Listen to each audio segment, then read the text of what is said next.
Мухамед наистина ли е описан в Библията? Свещеният Коран твърди, че Исус Христос, Иса Месих, мир нему, е предизвестил за пророка Мухамед по име. Дали това е отразено в християнските писания или не, е друг въпрос.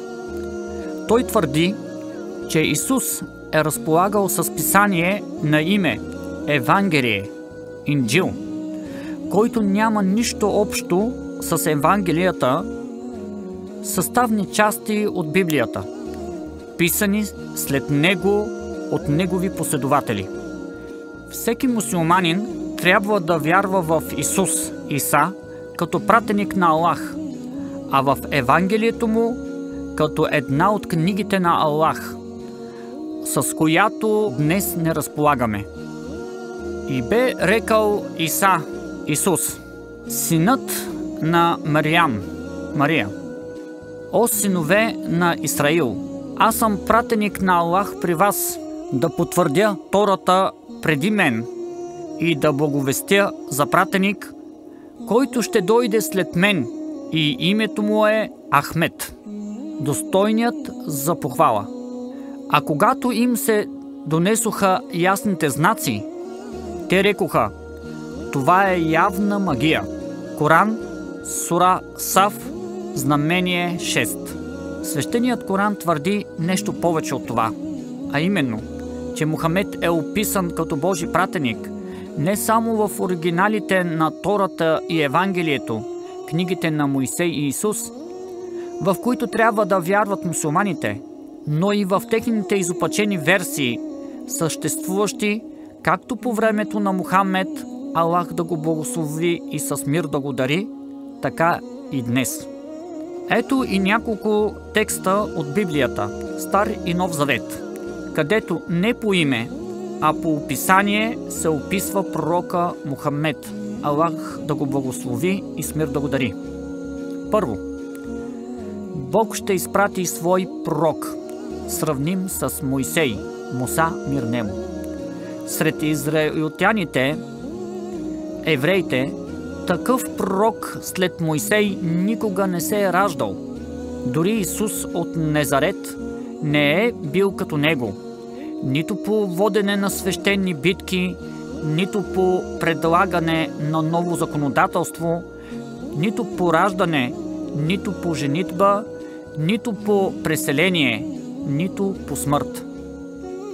Единствено биографията на Мухамед, Аллах да го благослови и с мир да го дари, е изцяло сравнима с Моисей.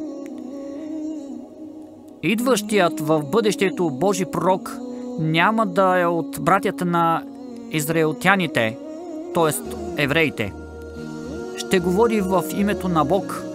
За разлика от Новия завет на християнството, всички глави на свещения Коран започват с думите в името на Аллах. Нещо повече. В християнското свето писание дори не се споменава името на Бога, който е изпратил Исус до израелтяните. Там този Бог е споменат като Отец, което не е име и означава баща. Аз ще им въздигна отсред братята им пророк, както тебе, Моисей, и ще туря думите си в устата му, и той ще им говори всичко, което аз му заповядам. А който не послуша думите ми, които той ще говори в мое име, аз ще искам ответ от него. Стар завет, Второзаконие, глава 18, стихове 18 и 19. Второ, Арабия, страната на арабите, които са велик народ от потомството на Исмаил, син на Авраам. Ето какво се споменава за тях в Стария завет на Библията. И за Исмаила те послушах. Ето, благослови го и ще го наплодя и преумножа. 12 племеначалници ще се родят от него и ще го направя велик народ. Стар завет, Битие, глава 17, стих 20. Ангелът Господен така и рече: ще проумножа потомството ти до толкова, че да не може да се изброи поради своето множество. Стар завет, Битие, глава 16, стих 10. Стани, дигни момчето и крепи го с ръката си, защото ще направя от него велик народ. Стар завет, Битие, глава 21, стих 18. Арабите са наследници на Кедар, син на Исмаил, син на Авраам. Библията не само споменава кедарците многократно, но и ги обвързва с територията на Арабия. Ето потомството на Аврамовия син Исмаил, когото египтянката Агар, царината слугиня, роди на Аврама. И ето имената на Исмаиловите синове, имената им според родовете им. Исмаиловият първороден Навайот, после Кедар, Адвеил, Мавсам. Стар завет, Битие, глава 25, стихове 12 и 13. Арабия и всичките кедарски първенци бяха търговци в тебе и търгуваха с тебе с агнета, овци и кози. Стар завет, Езекил, глава 27, стих 21. Трето. Пророчество за Арабия. Бягството на пророка и сподвижниците му от убийствата на кедарите, потомци на Исмаил, арабите. Преселението Хиджра от Мекка към Медина е добре известно в биографията на пророка Мухамед. Аллах да го благослови и с мир да го дари. То поставя началото на ислямското летоброене. След преселението той побеждава арабските езичници от Мека при битката Бедр, която е ключова битка при първите дни на исляма и повратна точка в борбата на Мухамед, Аллах да го благослови и с мир да го дари, с неговите врагове. Ето какво Библията казва. Пророчество за Арабия. В горите на Арабия трябва да нощувате кервани дедански. Посрещнете с вода жадния, жители на областта Тема. С хляб приемете бежанците, защото те избягаха от оръжията, от извадения меч и опънатия лък, от лютостта на войната. Защото Господ ми каза така: в продължение на 1 година, каквито са годините на наемник, ще изчезне цялата слава на Кедар и останалият брой на стрелците, силните мъже на кедарите, ще бъде твърде малко. Защото Господ, Израелевият Бог, каза така. Стар завет, Исаия, глава 21, стихове от 13 до 17. Днес Тема, или в арабските преводи на Библията Тайма, е едно от най-древните селища на Саудитска Арабия. Тогава то е било не само търговски център, но и област, в чиято предели на север се намирал и Йесриб, Медина. Четвърто. Подкрепата на Бог в посрещането на пророка край планината Села с песни и прославяне на Бог.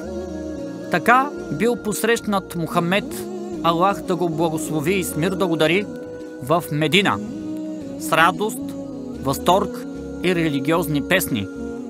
Песента «Таля ал-Бедру алейна» била съчинена от местните мусулмани в чест на неговото идване и прослава на Аллах.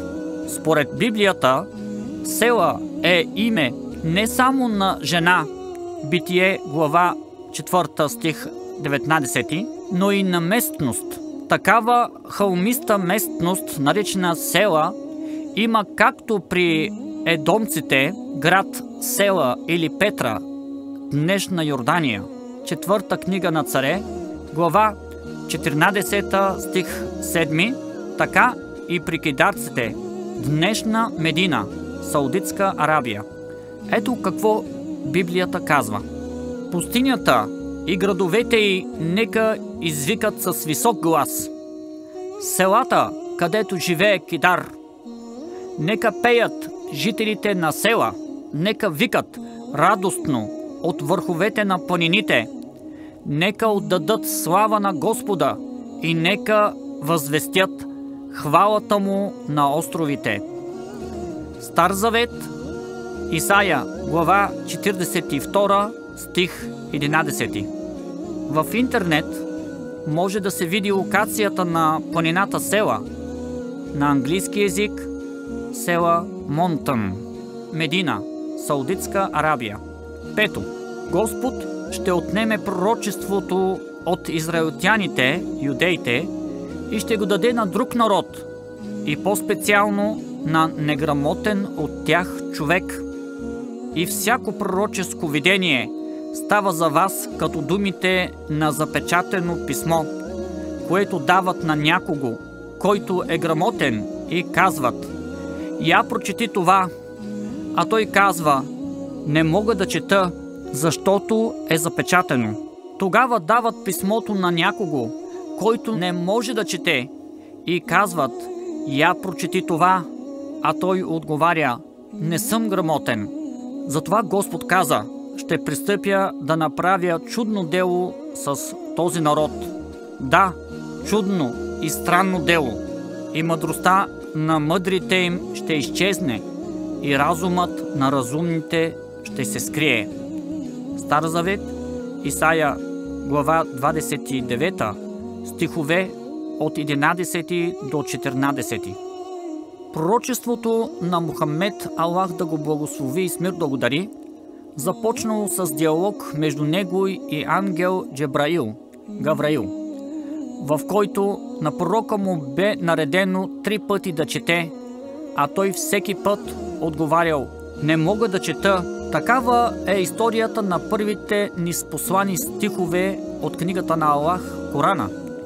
В свещения Коран се споменава, че Мухамед, Аллах да го благослови и с мир да го дари, не е знаел четмо и писмо, затова бил наречен неграмотният пророк.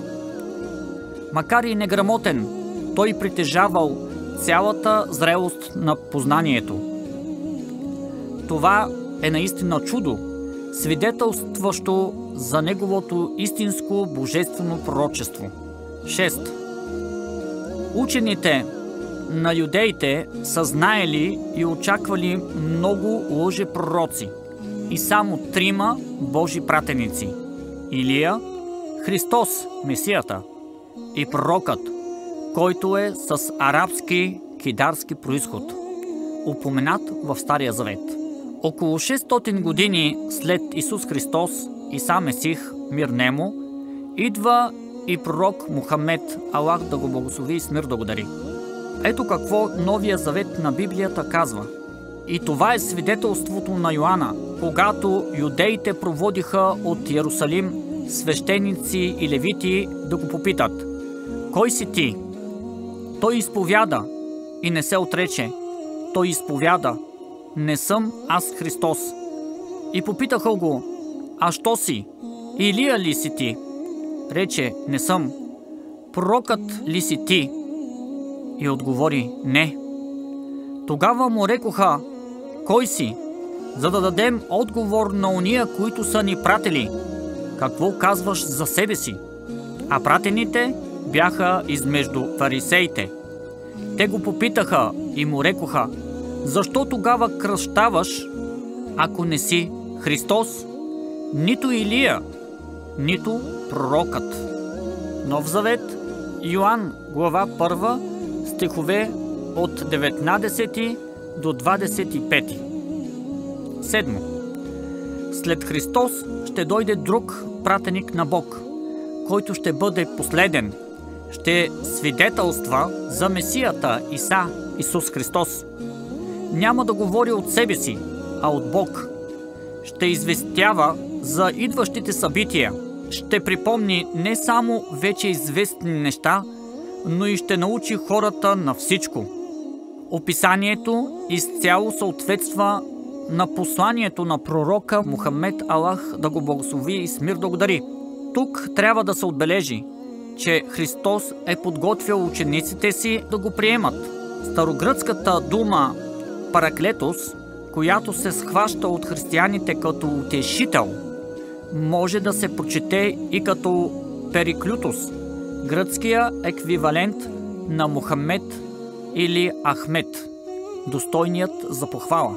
Ще бъде изпратен друг Свети Дух, а не онзи, който е съпровождал Христос през целият му земен живот. Лука, глава 3, стих 22, глава 4, стих 1 и Йоан, глава 16, стих 7. Нима някой друг, освен Мухамед, Аллах да го благослови и с мир да го дари, е изпълнил тези условия и кога? Ето какво Новия завет на Библията казва. И аз ще помоля Отца и ще ви даде друг утешител, за да пребъдва с вас вовеки. Духът на истината, когото светът не може да приеме, защото го не види, нито го познава, а вие го познавате, защото Той с вас пребъдва и във вас ще бъде. Нов завет, Йоан, глава 14, стихове 16 и 17. А утешителят, Светият Дух, когото Отец ще изпрати в Мое име, Той ще ви научи на всичко и ще ви напомни всичко, което съм ви казал. Нов завет, Йоан, глава 14, стих 26. А когато дойде Утешителят, когото аз ще ви изпратя от Отца, Духът на истината, който изхожда от Отца, Той ще свидетелства за мене. Нов завет, Йоан, глава 15, стих 26. А когато дойде онзи, Духът на истината, Той ще ви опътва за всяка истина, защото няма да говори от себе си, но каквото чуе, това ще говори и ще ви извести за идващите неща. Нов завет, Йоан, глава 16, стих 13. Защото отчасти знаем и отчасти пророкуваме, но когато дойде съвършеното, това, което е частично, ще се прекрати. Нов завет, 1 Коринтяни, глава 13, стихове 9 и 10. Думата пророк е изопачена и заменена с думата дух или призрак. Това става ясно от няколко неща, но най-вече от друг текст, в който Йоан използва думата дух за пророк. Лъжлив дух е лъжлив пророк, истински пророк, истински дух. Възлюбени, не на всеки дух вярвайте, а изпитвайте духовете, дали са от Бога, защото много лъжепророци се явиха в света. По това познавайте Божия дух. Всеки дух, който изповядва, че Исус, Месията, Христос, дойде в плът, е от Бога, а дух, който не изповядва Спасителя, не е от Бога. И това е духът на Антихриста, за когото сте чули, че иде и сега е вече в света. Нов завет, 1 Йоаново, глава 4, стихове от 1 до 3. Свещеният Коран изповядва, че Исус наистина е Месия, на гръцки Христос. Когато ангелите рекоха: „О, Мариям, Аллах те благовества за слово от Него. Името му е Месията Иса, синът на Мариям, знатен в земния живот и в отвъдния, и е от приближените на Аллах“. Коран, сура Али Имран, знамение 45. По тези библейски свидетелски показания, Мухамед, Аллах да го благослови и с мир да го дари, е истински пророк от Бога. не просто защото е споменат като име в Евангелието Инджила на Исус и прикрито по-късно в Евангелията на негови последователи, а защото е описан наистина като такъв. Тората на Мойсей, въпреки преиначаването и изопачаването й, непосредствено след смъртта на Мойсей, с конкретните си ценни описания и инструкции, също свидетелства за искреността на пророка Мухамед, Аллах да го благослови и с мир да го дари. Ето свещения Коран какво ни напомня. Онези, които следват пратеника, неграмотния пророк, когото откриват записан от тях във Тората и Евангелието, той им повелява одобряваното и ги въздържа от порицаваното, и им разрешава благините, и им възбранява скверностите, и снема бремето и оковите, които са на тях, които повярват в Него и го почитат, и го подкрепят, и следват светлината, ниспослана с Него. Тези са сполучилите. Коран, сура Араф, знамение 157. Този Коран е ниспослан от Господа на световете. Спусна го довереният дух Джибраил в твоето сърце, за да бъдеш от предупредителите на ясен арабски език. Той е споменат в писанията на предците. Не е ли знамение за тях, че го знаят учените сред синовете на Исраил? Коран, сура Шуара, знамение от 192 до 197.